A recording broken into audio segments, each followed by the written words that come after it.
Olá,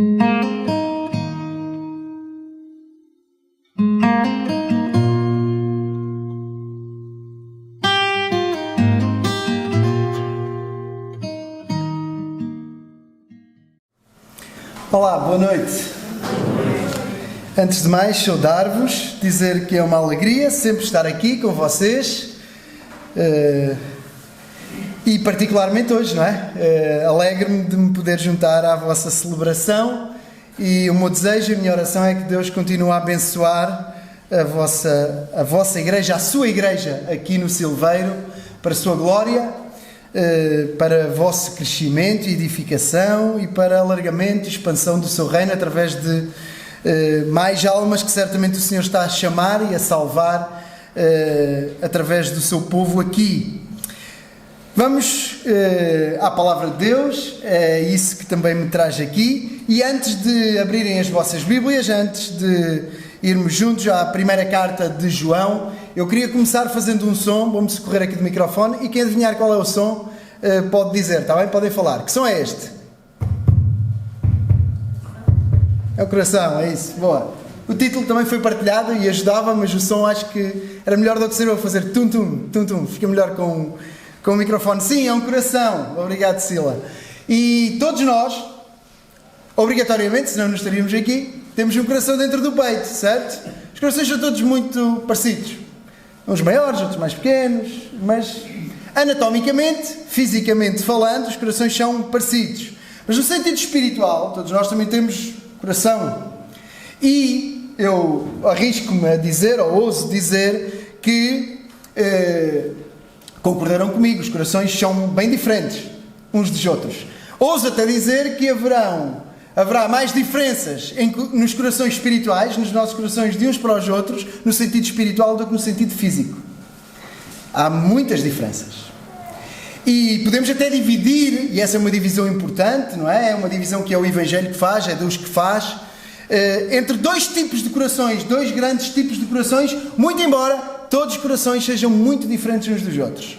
E há aqueles corações que ainda estão completamente em trevas, sem perdão, sem esperança, sem Jesus, sem luz e sem Deus.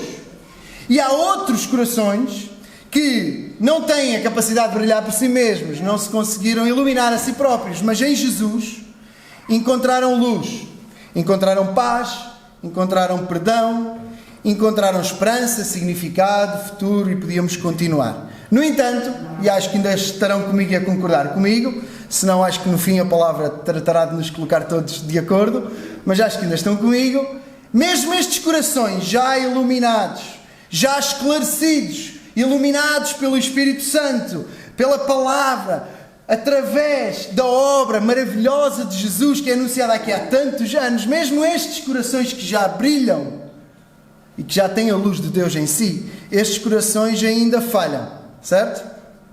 Ainda fraquejam, ainda pecam. Ou se quisermos socorrermos de uma ilustração, ainda apanham pó. Eu vou-me socorrer dela durante o nosso tempo. Ainda apanham pó. Os nossos corações todos ainda apanham pó. E o título que foi partilhado para esta meditação e para esta pregação esta noite é Boa Condição Cardíaca. E como já falámos até aqui, bem, eu não seria a pessoa indicada para vos dar conselhos médicos, não é? De receitar-vos alguma medicação, alguma rotina de exercício ou alimentação para a saúde do vosso coração no sentido físico. Não, falamos de boa condição cardíaca no sentido espiritual. O coração que tem luz de Deus e precisa de sacudir esse pó que se acumula, ou então algum coração que possa estar aqui ainda em trevas, sem paz, sem perdão, sem propósito, e que pode hoje, por Jesus, encontrar luz. Boa condição cardíaca. Como é que nós lidamos com o pecado? Como é que tu podes lidar com o pecado e com o facto de que ainda és pecador, ainda pecas? Como é que nós podemos lidar corretamente com o nosso pecado? Como manter uma boa condição cardíaca espiritual? É interessante quando nós pensamos em coração e fruto da poesia portuguesa, por exemplo, ou até dos filmes ocidentais, nós pensamos em coração, pensamos em sentimentos, certo? É uma generalização que é justa. Pronto. Na Escritura, o coração aparece até mais associado à vontade do ser humano do que aos sentimentos. E é bem verdade que a nossa vontade, a tua vontade, a minha vontade também apanha pó. Eu às vezes tenho muita vontade de fazer coisas que eu não deveria fazer. E às vezes não tenho assim tanta vontade de fazer coisas que eu deveria fazer. Não pensem mal de mim, pensem mal de vocês, porque são iguais a mim. Mas é bem verdade que os nossos sentimentos, e nas Escrituras aparecem associados às entranhas, isso mesmo, os intestinos, e não é à toa, porque se nós estivermos muito entusiasmados para fazer uma coisa, usamos aquela expressão de sentir borboletas no estômago. É verdade, estamos muito empolgados, entusiasmados, alegres por fazer uma coisa e mexe com o nosso sistema digestivo, com os nossos sentimentos, ao ponto de mexer com o nosso organismo. Pelo contrário, se estivermos angustiados, nervosos, com medo, estressados com alguma coisa, pode nos dar também falta de apetite ou outros acidentes maiores. Mas é bem verdade que os nossos sentimentos também apanham pó. E eu às vezes sinto coisas que não devia, como raiva, e vocês também. E outras vezes devíamos sentir amor, e muito amor, e não sentimos. E podemos dar muitos exemplos. Os nossos sentimentos apanham muito pó. Os nossos pensamentos, a nossa cabeça também apanha pó. Pensamos tantas vezes mal e de forma equivocada do que devíamos pensar. As nossas mãos, as nossas ações também são cheias de pó. E os nossos pés, por onde andamos, os nossos caminhos também apanham pó. Bem, há pó por todo o lado, mas onde abunda o pecado, superabunda a graça. E nós temos a Bíblia aberta, ou eu já tenho, vocês vão já abrir a Bíblia, e há muito pecado que não podemos ignorar, pó que não podemos ignorar, mas a palavra, como sempre, vai nos ajudar, o Senhor vai nos ajudar. Então, abram comigo, então, na primeira carta de João, do apóstolo João, bem no fim do Novo Testamento e da Bíblia.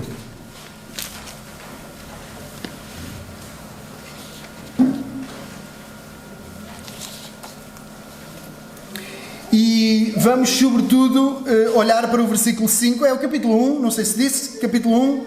Nós vamos, sobretudo, olhar para o versículo 5 até ao 10. Mas para ganhar balanço, vamos começar a ler do início e depois, para concluir da maneira certa, vamos ainda ler 2 versículos no capítulo 2.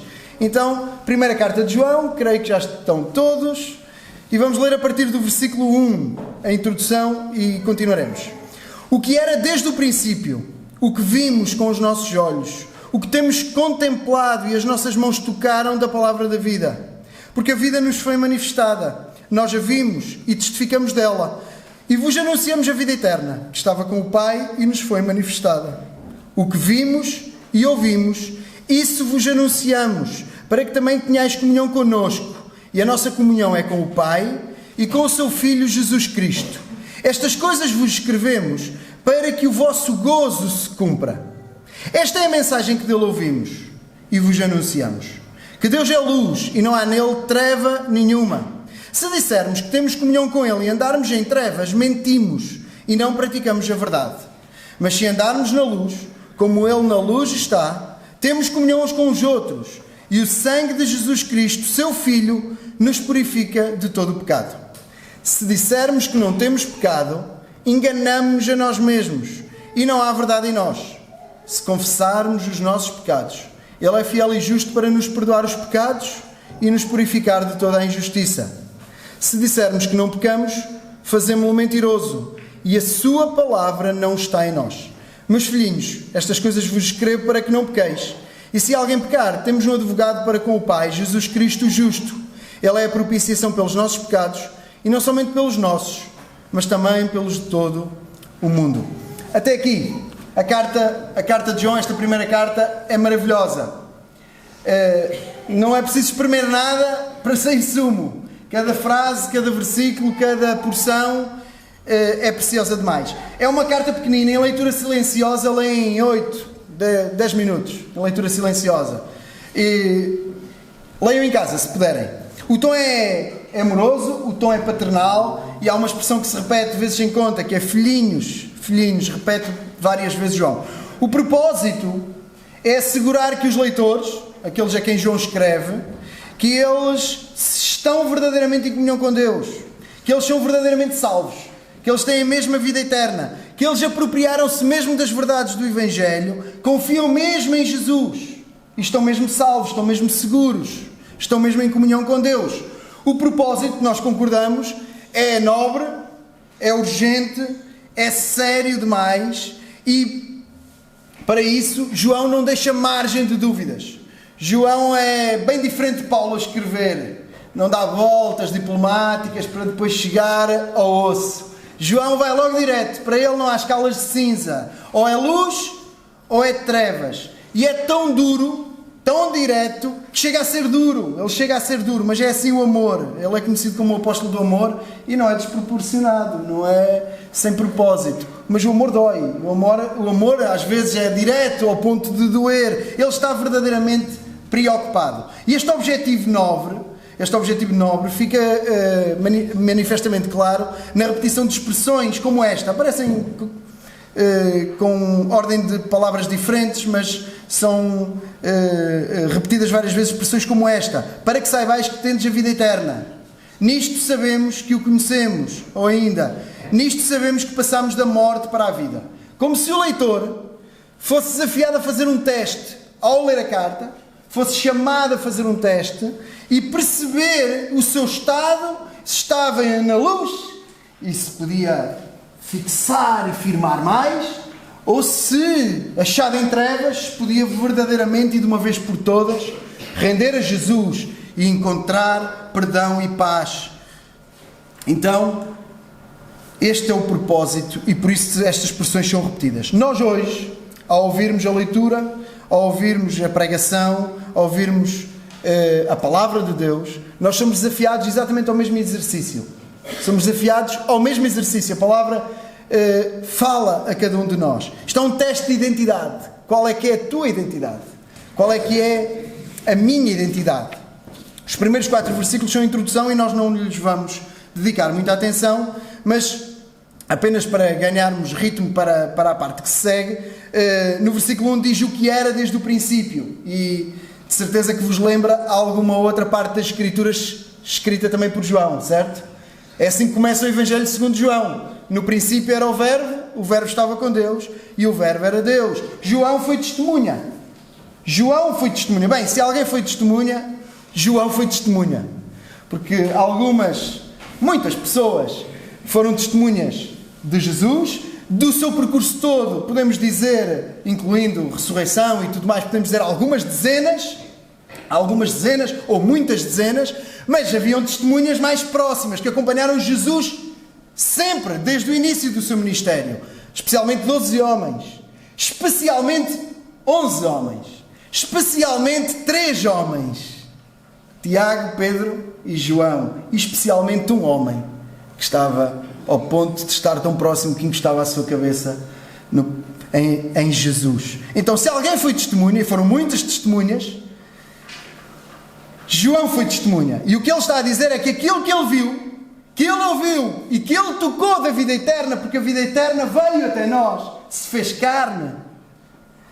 Tudo o que ele viu, ouviu e tocou, ele está a partilhar. Isso fica claro no versículo 3. O que vimos e ouvimos, isso vos anunciamos, para que também tenhais comunhão connosco. O propósito é este. Era que os leitores, ao ouvirem o Evangelho, a partilha das boas novas, de que Jesus, aquele que é eterno, aquele que não tem princípio, veio e se fez carne para se entregar, para prover um sacrifício para pagar os nossos pecados, ele partilha estas boas notícias para que aqueles que o leem, que o ouviam também, pudessem crer e ter comunhão com ele. Mas comunhão com ele não era o fim. A nossa comunhão é com o Pai e com o seu Filho Jesus Cristo. Escrevo para que creiam e crendo tenham comunhão connosco, não somente connosco, mas com a comunhão que nós temos também, uma comunhão maior. A nossa comunhão é com o Pai e com o seu Filho Jesus Cristo, para que o resultado seja uma comunhão maior com o Pai e com o seu Filho. E é muito interessante o versículo 4, porque diz que estas coisas vos escrevemos para que o vosso gozo ou a vossa alegria se cumpra. E esta é uma questão de alegria. Já lemos com o Dani o Salmo 32. E é uma questão de alegria. Nada pode tirar a nossa alegria como o pecado. É o pecado que nos rouba a alegria.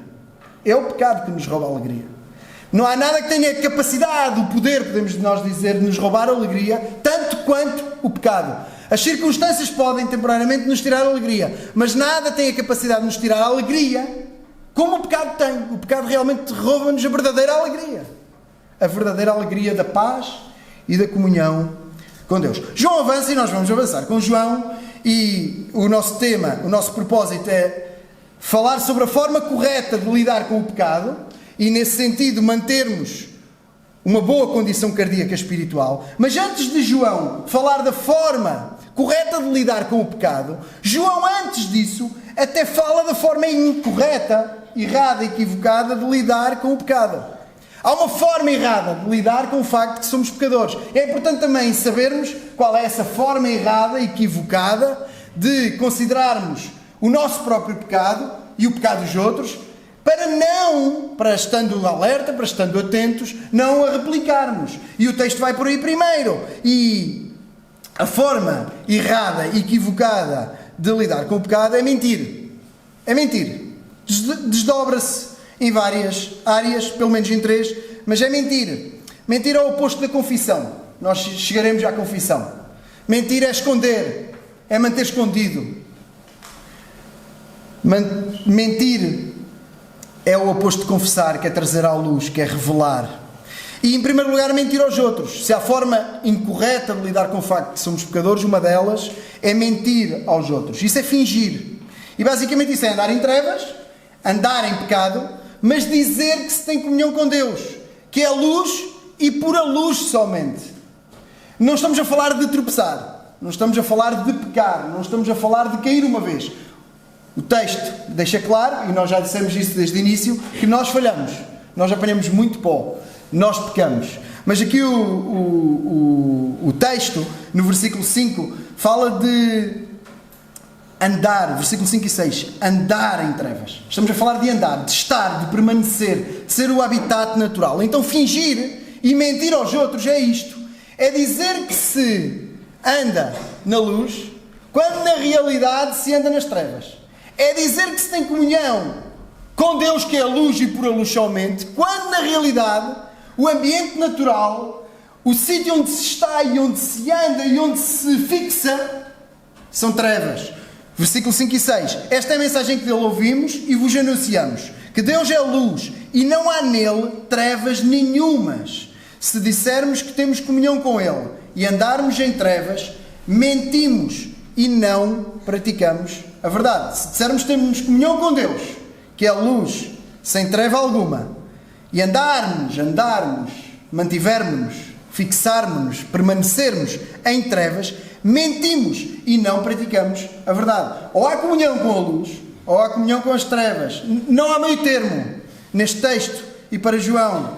Não há meio termo. Ou se é parte da luz, ou se é parte das trevas. E não vale a pena fingir. Não vale a pena mentir aos outros. Não vale a pena fingir. Mentir aos outros é a respeito de duas coisas.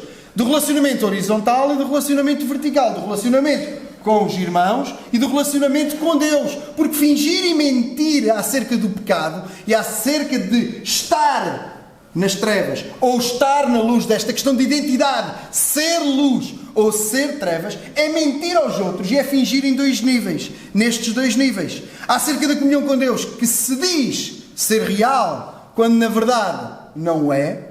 E acerca da comunhão que se diz ter com os outros, que também aparenta e pode aparentar ser real, mas que também na verdade não existe. O texto presume isto mesmo para quem está em trevas. O versículo 7 vai dizer o seguinte: mas se andarmos na luz, como Ele na luz está, temos comunhão uns com os outros, e o sangue de Jesus Cristo, seu Filho, nos purifica de todo o pecado. Ora, o versículo está a falar dos que estão na luz, não está a falar dos que estão nas trevas. Mas por oposição, o que é que diz o versículo 7? O versículo 7 diz que o sangue de Jesus purifica aqueles que andam na luz, aqueles que estão na luz, onde Jesus mesmo está. É em Jesus que há purificação. Jesus não purifica aqueles que permanecem em trevas e fingem que estão na luz. Jesus não purifica aqueles que não creem nele, não se rendem a Ele, não vêm para onde Ele está, mas continuam em trevas, apesar de anunciarem, dizerem, colocarem à frente dos outros supostas evidências e discursos de que já estão do outro lado na luz. Jesus purifica aqueles que estão na luz com Ele, onde Ele mesmo está. Noutro sentido, temos comunhão uns com os outros, no sentido do nosso relacionamento uns com os outros, na luz. É nele, é em Jesus, que temos comunhão uns com os outros. A nossa comunhão uns com os outros deriva da comunhão que temos com Deus. Podemos dizer que a nossa comunhão uns com os outros, enquanto irmãos, enquanto igreja, é resultado da nossa comunhão com Deus, o Pai, e com o seu Filho Jesus Cristo. A nossa comunhão uns com os outros resulta de uma comunhão maior, mais importante e primária que temos com Deus através do sangue de Jesus Cristo. Podemos fazer muito esforço para melhorar a nossa comunhão e devemos fazê-lo. Enquanto igreja local, enquanto igreja universal, enquanto irmãos em Cristo, devemos fazer esses esforços.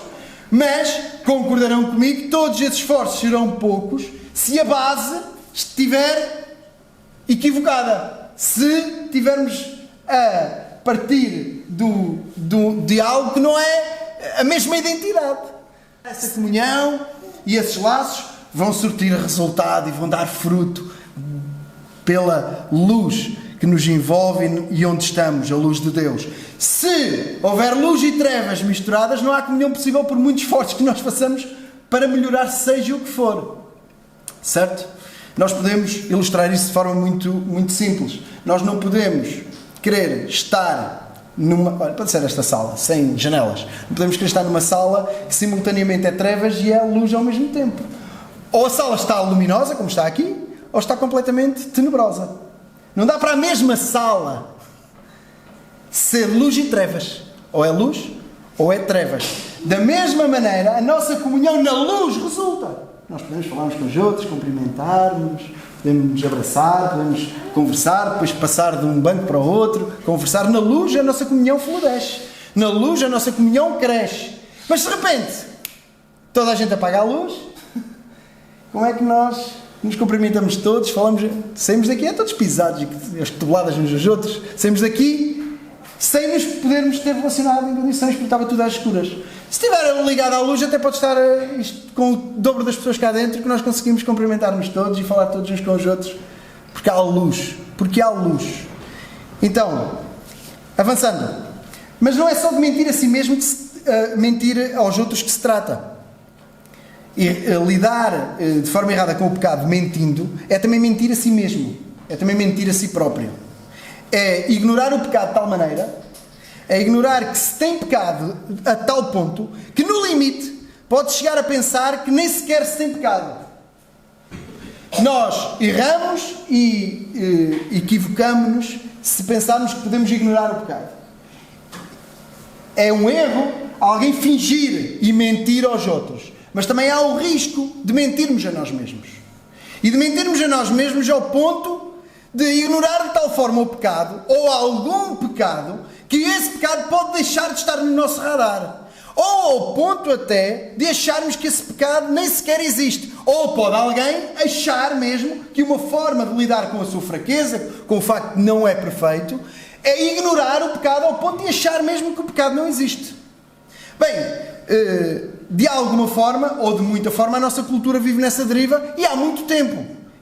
Nós, desde sempre se ouviram expressões como esta: eu não mato, eu não roubo, eu não faço mal a ninguém, então eu sou uma boa pessoa. Ou seja, eu, dentro daquilo que eu posso avaliar, comparando-me com os outros e comparando-me com aquilo que são coisas graves, e sim, isso sim, pecado, eu não faço nada dessas coisas, não prejudico ninguém, não mato, não roubo, então eu não tenho pecado. Mas hoje, no mundo mais sofisticado, moderno, avançado, a pessoa pode ir para discursos mais elaborados. Pecado? Que conversa é essa? Essa é a conversa dos nossos avós. Hoje, moral, que é isso? O que é isso de ser boa pessoa ou não ser boa pessoa? Olha, não faço mal a ninguém. A partir daí, o que é isso de moral, de certo e de errado? O que é certo para ti pode não ser certo para mim. O que é errado para ti pode não ser errado para mim, desde que ninguém prejudique ninguém. Esse discurso de moral e de pecado é uma coisa que soa muito arcaica. Isso é a linguagem do século passado e para trás. Ou seja, nem faz sentido falar de pecado hoje. Também ouvimos isto. Ou podemos ouvir isto. Mas engane-se quem pense que é só fora do âmbito religioso, desta igreja ou de outra igreja qualquer, do nosso contexto religioso ou de outro contexto religioso qualquer, que o pecado é ignorado. Porque o religioso, o religioso diz assim: eu não sou como esses bandidos imorais que agora querem fazer isto, querem fazer aquilo, que não preservam a família, que não honram a família, que não respeitam aquilo que Deus estabeleceu. E isto é verdade, poder ter este sentimento e estes pensamentos podem ser sentimentos e afirmações verdadeiras, mas podem vir de alguém que está a fazer uma análise objetiva e preocupada, mas também pode ser uma forma, e é isso que me interessa mais aqui, neste ponto, pode ser uma forma de alguém dizer: não, eu não sou como eles, eu sou bom. Pode ser uma forma do religioso dizer: não, maus são aqueles que se afastam de tudo o que é conservador, que se afastam de tudo o que tem conotação religiosa, que se afastam de Deus e da palavra, então eles é que são maus. Eu não sou como esses que querem aprovar aquilo ou querem aprovar aquele outro, esses imorais. Então pode ser um outro ângulo de dizer: eu não tenho pecado. Podemos ter um liberal a dizer que hoje nem existe pecado e é uma discussão que não interessa.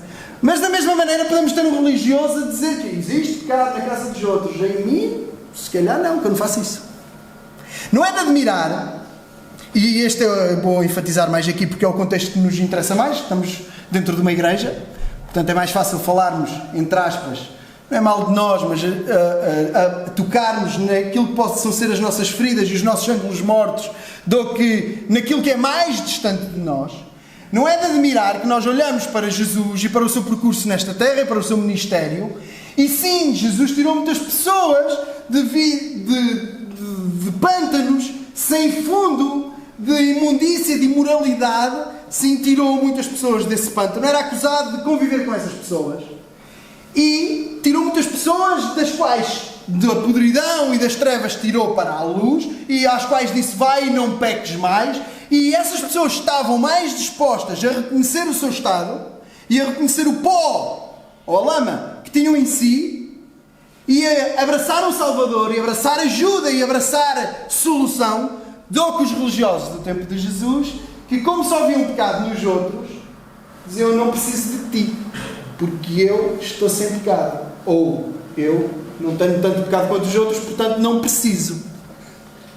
Digo isto tudo para mostrar novamente que há pó em muito lado e de muitas formas nós não só podemos fingir também e mostrar uma luminosidade que pode não ser real, e não estou a dizer que não estamos na luz, mas podemos estar na luz e não estar numa forma tão íntima com Deus, com tanta luz assim, se me entendem, como também podemos, além de fingir, podemos também estar a ignorar pecado em nossa vida. Podemos. E sim, se calhar alguns de nós poderão ter mais uma tentação em ignorar pecado porque nos colamos mais a uma ala um bocadinho mais liberal e permissiva, talvez seja a minoria aqui dentro, ou então uma ala um bocado mais religiosa e conservadora que pode nunca ver pecado em si e só ver pecado nos outros. Há esta tensão em nós, ou não? Em mim há. E para os dois lados, infelizmente. Há muito pó. Não são só os outros que ignoram que têm pecado. Nós também. E esta é uma forma equivocada de lidar com o facto de que o nosso coração apanha pó. Se eu só olhar para o pecado dos outros, nunca trato do meu próprio pó.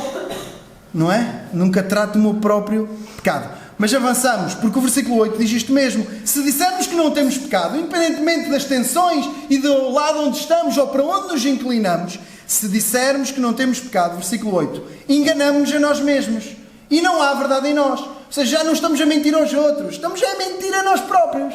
Estamos a enganar a nós próprios. E em certo sentido, não há pior engano do que nos enganarmos a nós mesmos. Eu acho que ainda é pior nós mentirmos a nós mesmos do que mentirmos aos outros. Não me entendam mal. É pecado igual. Não podemos mentir. Mas quando eu minto ao outro, eu ainda sei a verdade.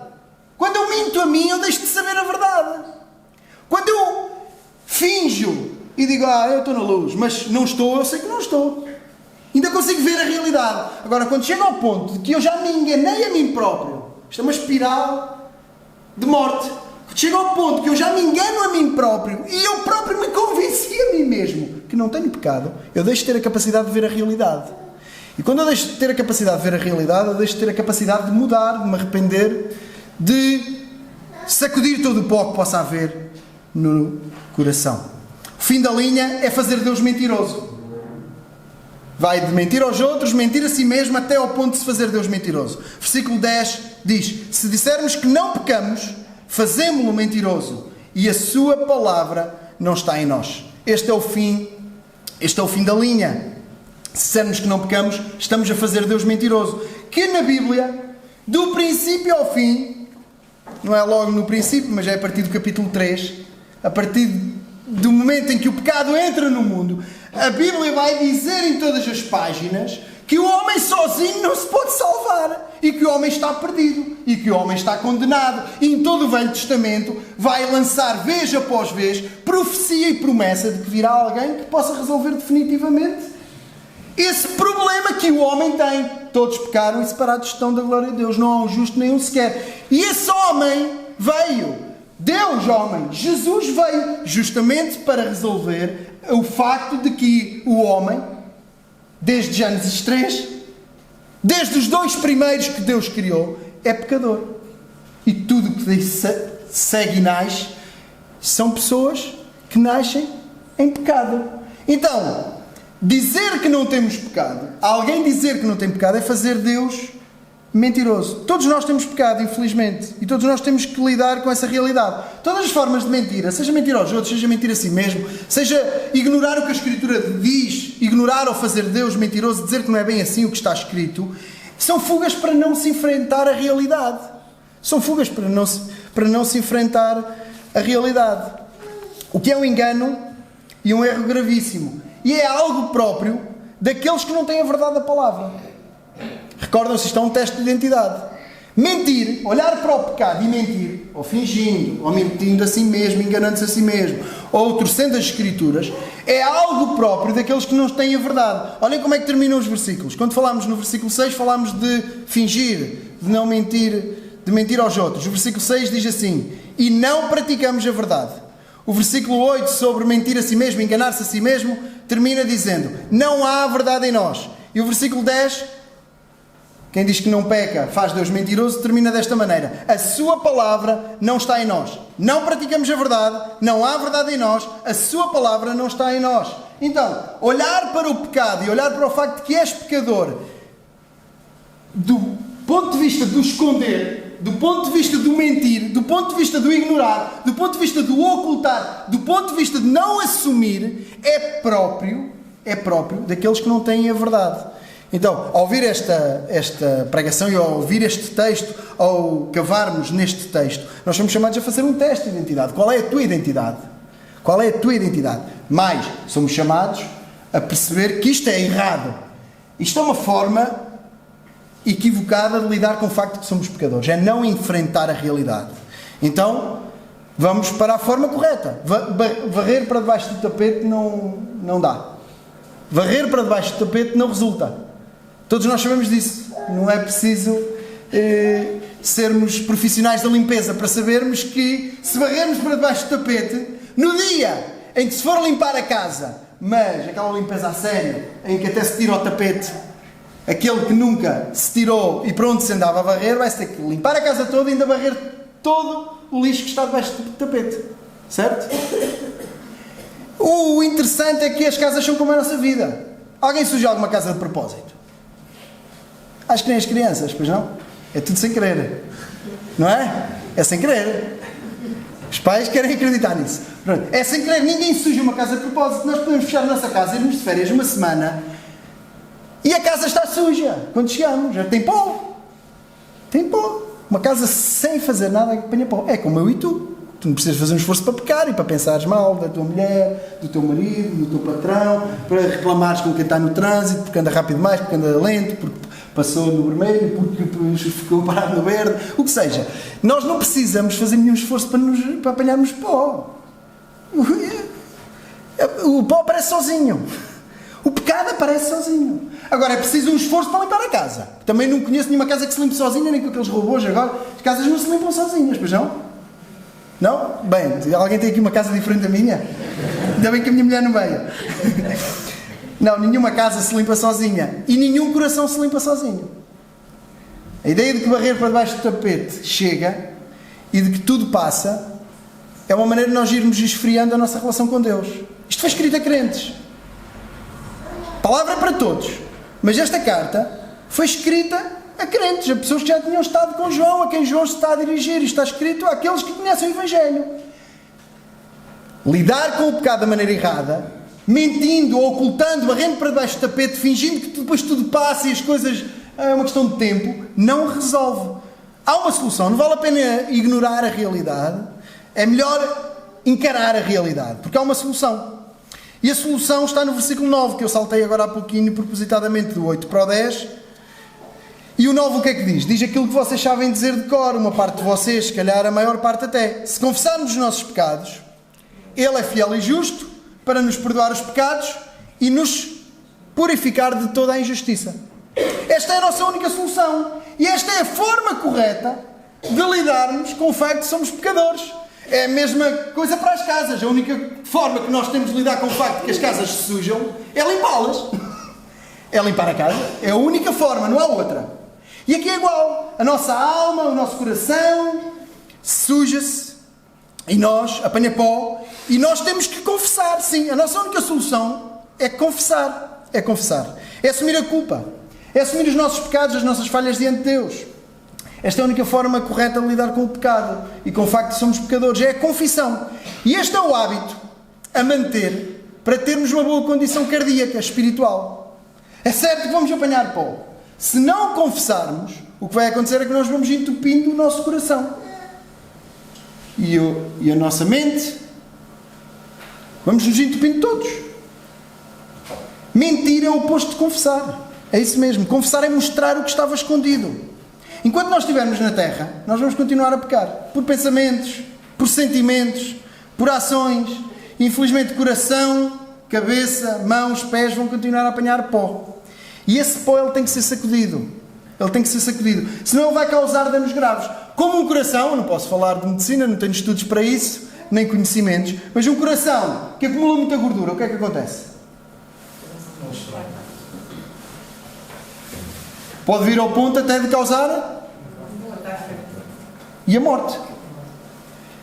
Sabendo que o coração está em risco, o que é que se tem de fazer? Uma dieta diferente, exercício, medicação, uma série de coisas que os médicos poderão dizer. Uma coisa é certa, se continuar a mesma trajetória, o risco de colapso é real e concreto.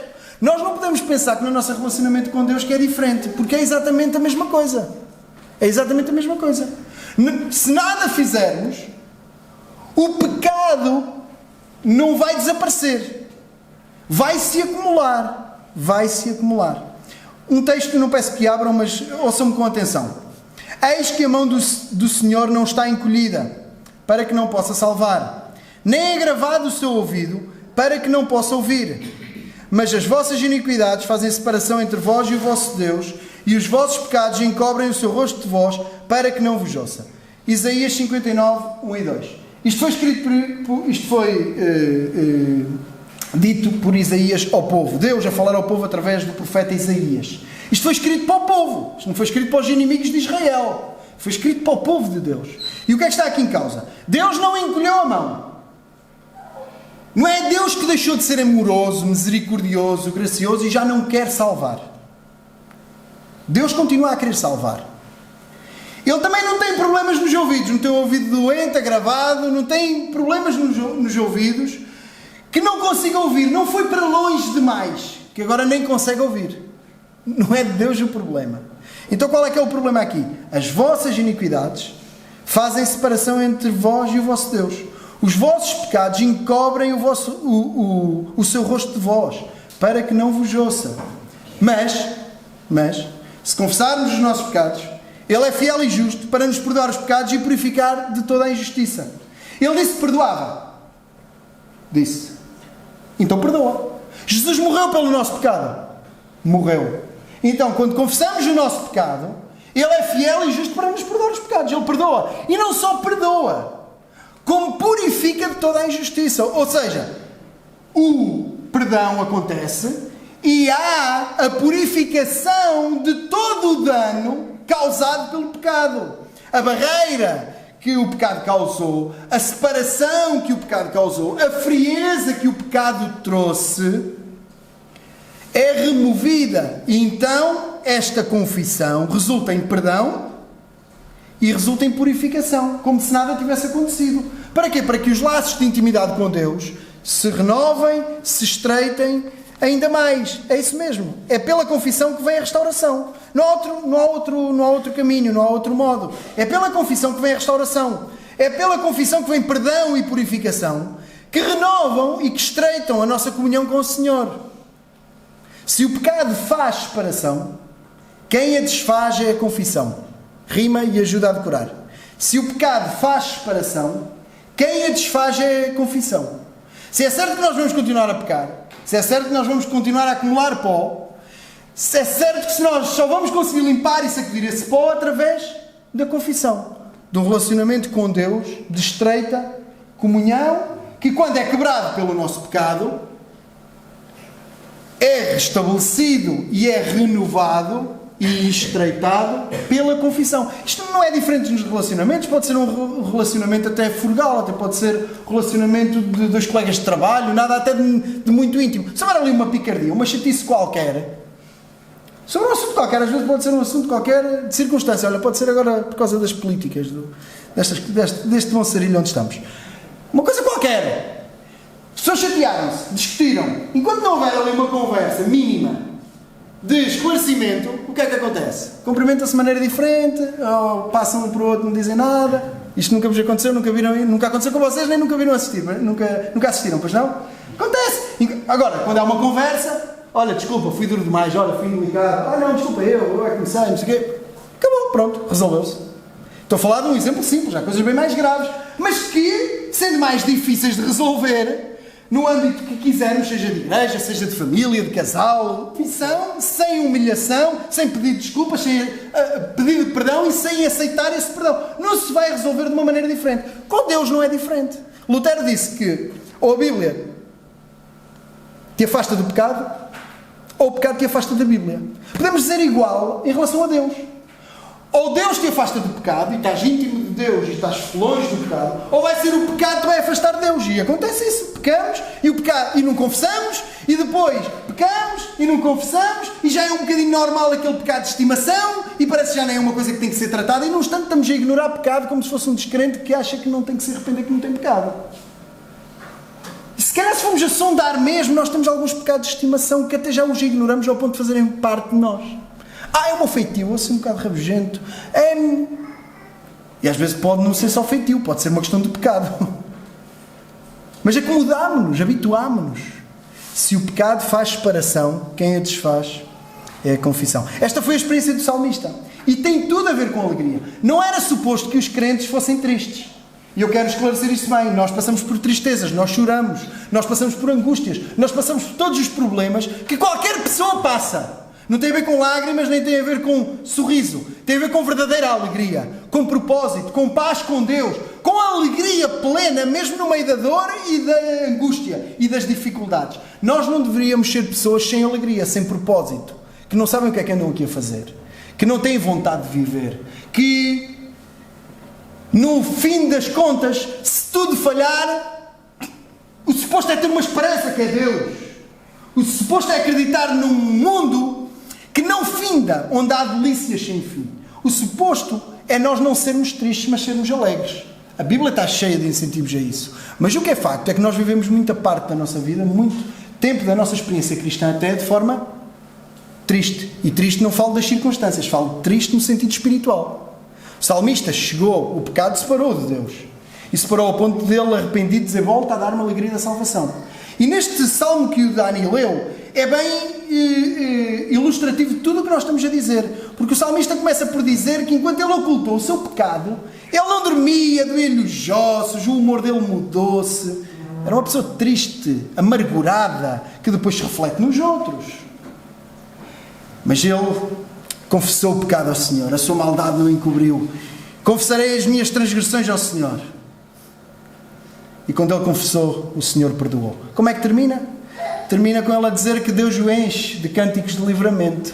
E termina até no versículo 11 a dizer: alegrai-vos vós justos no Senhor. Ou seja, um homem triste que não dorme à noite, que é amargurado, depois da confissão, termina com ele próprio a dizer que Deus é um refúgio e que o enche de cânticos de livramento. E ele termina a convocar toda a gente: olha, venham comigo, vamos todos, vós justos de coração, cantem ao Senhor com alegria. Uma mudança completa.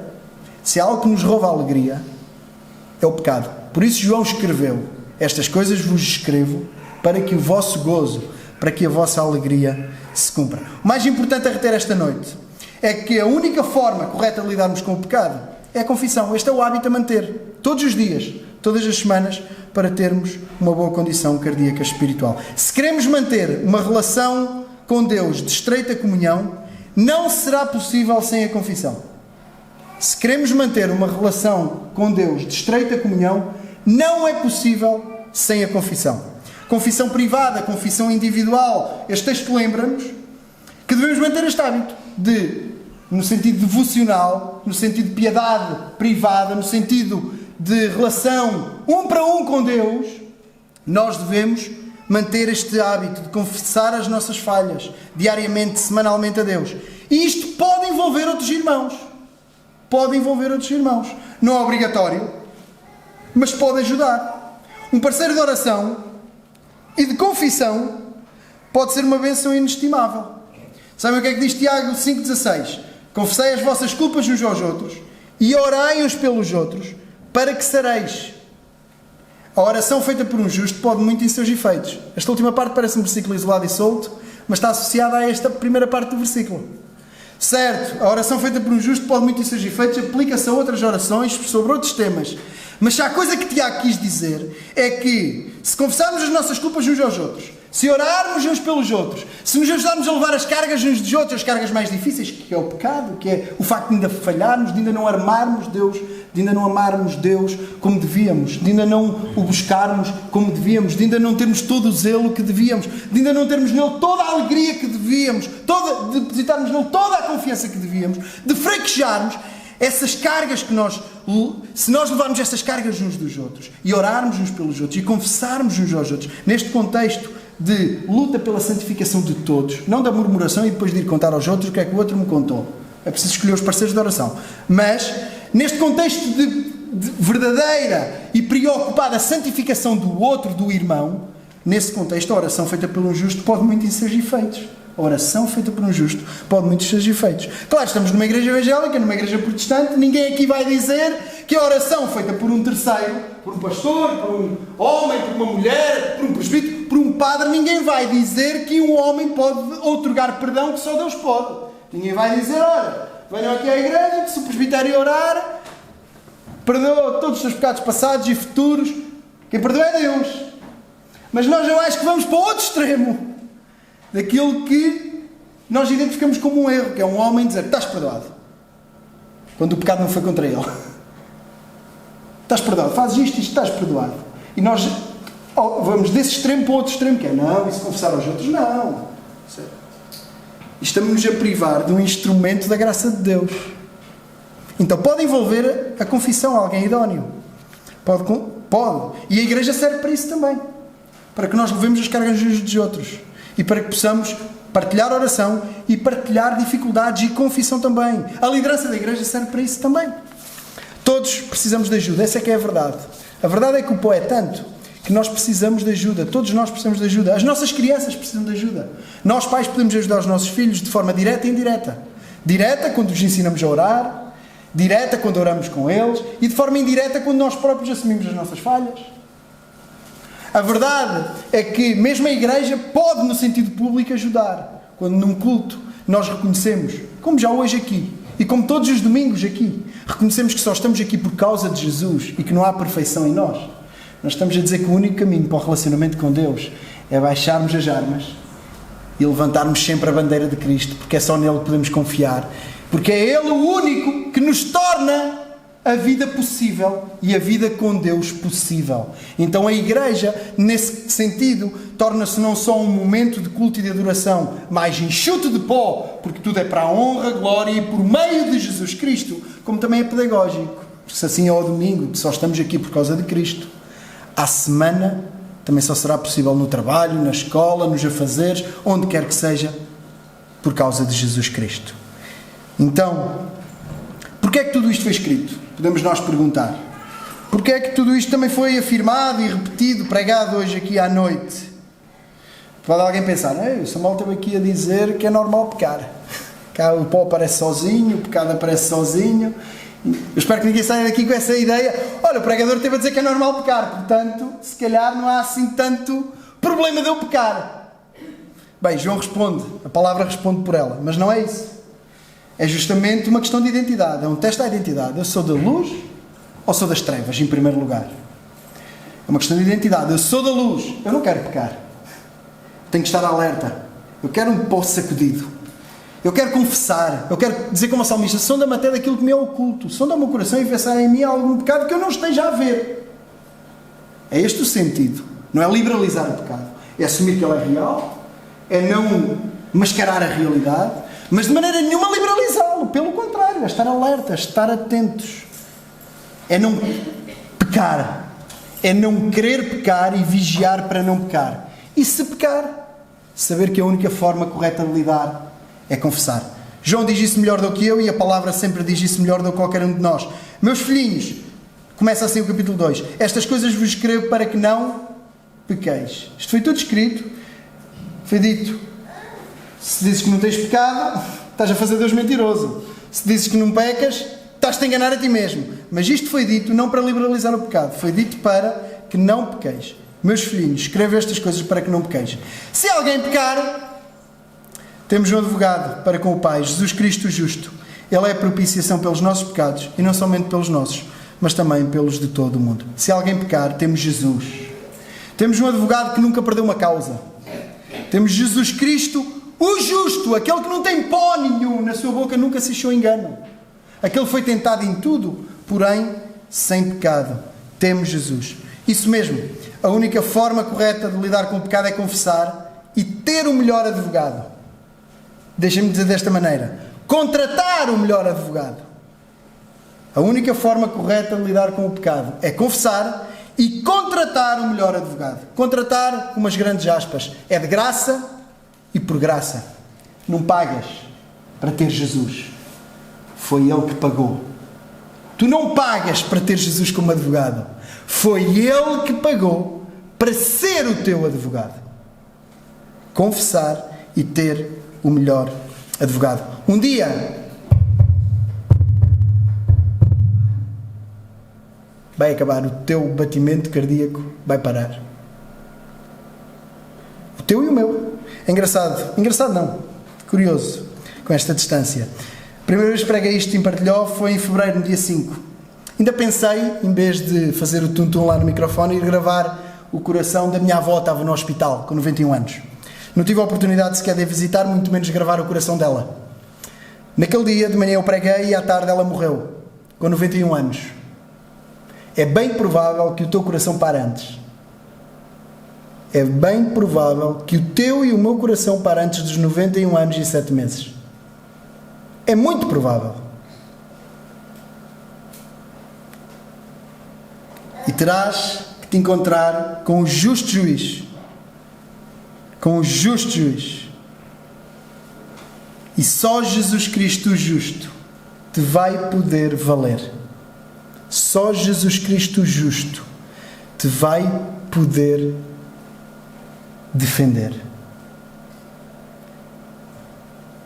Deus não tolerará um grãozinho mínimo, microscópico de pó. A má notícia é que se for sozinho, tu vais cheio de lama, desfeito em lama. Só Jesus, o justo, te pode defender. Então a única forma correta de lidar com o pecado é ter Jesus. É ter Jesus, o advogado. Pelo sangue que derramou, Ele pagou para ser o teu advogado. A pergunta é se Ele é o teu advogado. A pergunta é se Ele é o teu Senhor, o teu Salvador, o teu advogado. Sem Ele não há luz. Só há trevas e condenação. E sem Ele nem sequer vale a confissão. Sem Jesus não vale de nada a confissão. Que todos tenham Jesus e que para sempre Ele seja o Rei, o Senhor, o Salvador, o amado, de cada um de nós. E que por todos os anos que o Senhor permita que vocês estejam aqui, que nós estejamos aqui e que a sua igreja esteja sobre a terra, que seja sempre Ele a ser anunciado aqui no Silveiro, como já foi ao longo de 84 anos, que continua a ser pelo tempo que o Senhor ainda quiser. Sejam mais 84, sejam mais 8, até à sua vinda gloriosa, como Rei, como Juiz. Que seja sempre esse o nome que é anunciado aqui. Amém. Que Deus os abençoe.